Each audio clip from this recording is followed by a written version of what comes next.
Waziri Mkuu na Makamu wa Kwanza wa Rais mstaafu Mheshimiwa Frederick Sumaye, Waziri Mkuu mstaafu; Mheshimiwa Mizengo Pinda, Waziri Mkuu mstaafu; Mheshimiwa Kassim Majaliwa, Waziri Mkuu mstaafu; Mheshimiwa Suleiman Abdallah, Makamu wa Pili wa Rais wa Zanzibar; Mheshimiwa Anna Makinda, Mheshimiwa Spika mstaafu wa Bunge la Jamhuri ya Muungano wa Tanzania; Mheshimiwa Tulia Ackson, Spika mstaafu wa Bunge la 12 la Jamhuri ya Muungano wa Tanzania;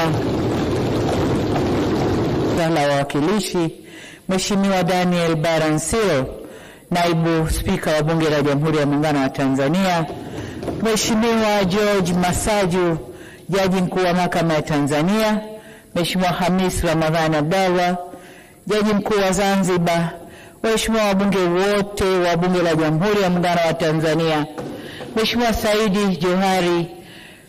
Hamza Said Johari, Mwanasheria Mkuu wa Serikali; ndugu Baraka Leonard, Katibu wa Bunge la Jamhuri ya Muungano wa Tanzania; Balozi Dr. Moses Kusiluka, Katibu Mkuu Kiongozi; Mheshimiwa Injinia Zena Said, Katibu Mkuu Kiongozi wa Serikali ya Mapinduzi Zanzibar na Katibu wa Baraza la Mapinduzi; waheshimiwa wakuu wa mikoa mliopo hapa, makatibu wakuu mliopo, wakuu wa vyombo vya ulinzi na usalama, waheshimiwa mabalozi na wakuu wa mashirika ya kimataifa, wa jumuiya za kidiplomasia, ndugu Emmanuel Tutuba, Gavana wa Benki Kuu ya Tanzania, viongozi mbalimbali mliopo, waheshimiwa viongozi wetu wa dini, wageni wote waalikwa mliopo nasi, mabibi na mabwana, kazi na utu. Asanteni sana. Mheshimiwa Spika, naanza na wingi wa shukrani kwa Mwenyezi Mungu tujalia uzima na kutuwezesha kukutana hapa siku ya leo. Kwa mujibu wa ibara ya 91 ibara ndogo ya kwanza ya Katiba ya Jamhuri ya Muungano wa Tanzania, Rais wa Jamhuri ya Muungano wa Tanzania ana dhima ya kulifungua rasmi Bunge la Jamhuri ya Muungano wa Tanzania. Ni kwa msingi huo leo nipo hapa kulitumia Bunge ili kutimiza matakwa ya ibara hiyo. Kabla ya kufanya hivyo, nianze na jambo la huzuni lililotokea hapa nchini, na naomba waheshimiwa wote wabunge na waalikwa tusimame kwa dakika moja ili kuombea wenzetu.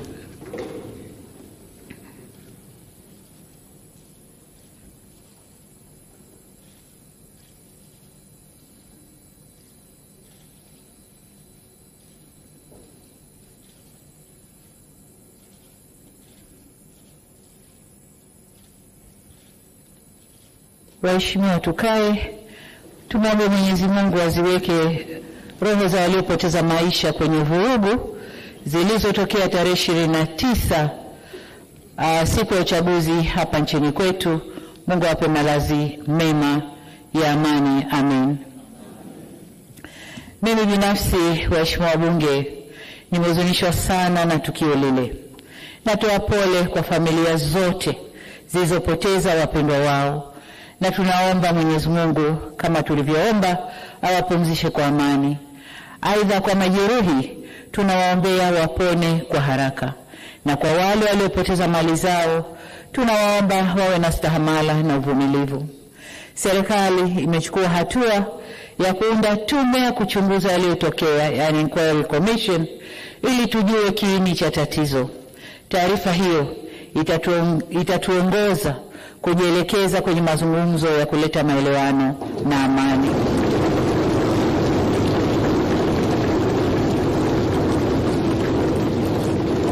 Mheshimiwa Spika, baada ya kueleza sononeko hilo, nijielekeze sasa kukupongeza wewe Mheshimiwa Musa Azzan Zungu kwa kuchaguliwa kuwa mbunge wa jimbo la Ilala na kupata imani ya waheshimiwa wabunge waliokuchagua kuwa spika wa bunge hili la 13. Ni imani yangu kuwa uzoefu wako katika bunge hili utakuongoza kusimamia utekelezaji wa shughuli za bunge kwa ufanisi mkubwa. Aidha, nitumie fursa hii kumshukuru kwa dhati Spika mstaafu Mheshimiwa Dr. Tulia Ackson kwa kuliongoza vyema bunge la 12. Serikali inaahidi kutoa ushirikiano wa kutosha katika utekelezaji wa majukumu ya bunge hili la 13. Kwa kauli hiyo hiyo, nimpongeze pia Mheshimiwa Daniel Baram Silo kwa kuchaguliwa kuwa naibu spika wa bunge hili. Aidha, nirejee pongezi zangu kwa Mheshimiwa Dr. Mwigulu Nchemba, Waziri Mkuu wa Jamhuri ya Muungano wa Tanzania, ambaye ameapishwa leo asubuhi.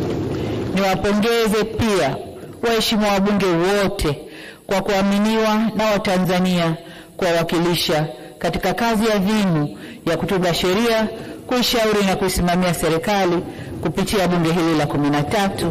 Hongereni sana. Waheshimiwa wabunge, hii ni dhamana na dhima kubwa sana mliopewa na wananchi, na vivyo hivyo matarajio ya wananchi kwenu ni makubwa pia. Matarajio yao ni kuwa mtatumia muda wenu mwingi kuwa na mijadala inayoakisi raha na karaha wanazoziona, na mtasimamia na kuishauri serikali ipasavyo juu ya kutatua changamoto zao, na kwamba wakati wote mtajielekeza kulinda maslahi ya wananchi waliowachagua na maslahi mapana ya taifa letu. Mheshimiwa Spika, kwa vigezo vyovyote vile, bunge hili ni jipya. Takwimu zinaonyesha kuwa wabunge 223 kati ya wabunge 393, sawa na 56.7%, ni wabunge wapya kabisa. Aidha, 45% ya wabunge wote ni wanawake. Wabunge wanawake